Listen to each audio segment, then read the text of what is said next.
food for you." How many times has Rob uttered those words, or the Italian equivalent, on entering this apartment?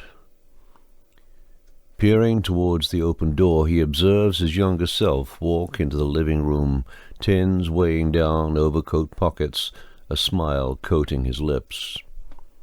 An allied airman bearing gifts, potent symbols of his nation's new-found status.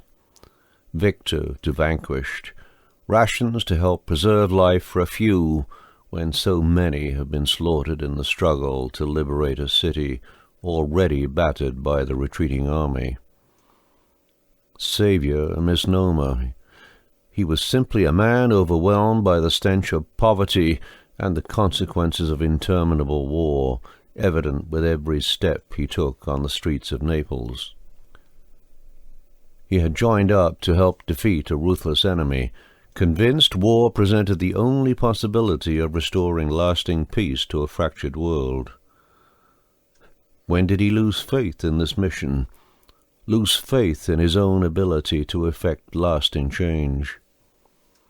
Not the afternoon Luciano Zappetti offered his 12-year-old daughter in exchange for 1 meal a day.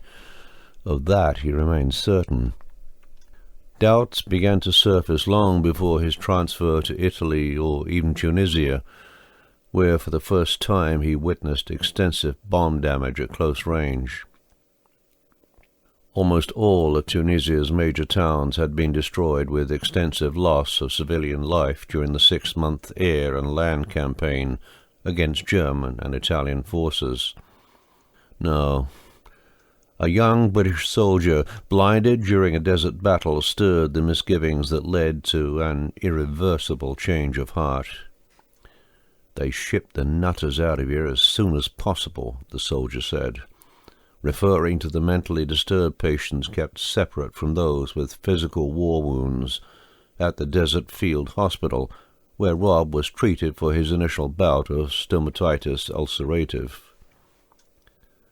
Men who lost their minds somewhere in a god-forsaken desert, the screams and wails heard that morning lodged forever in a corner of Rob's mind, grains of sand irritating sensitive tissue.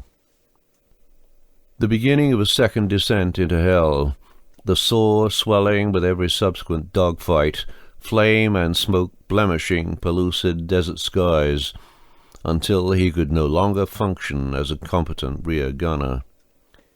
His continuing survival no cause for celebration, only a reminder that cheating death did not absolve him from the sin of sending others to a Saharan grave.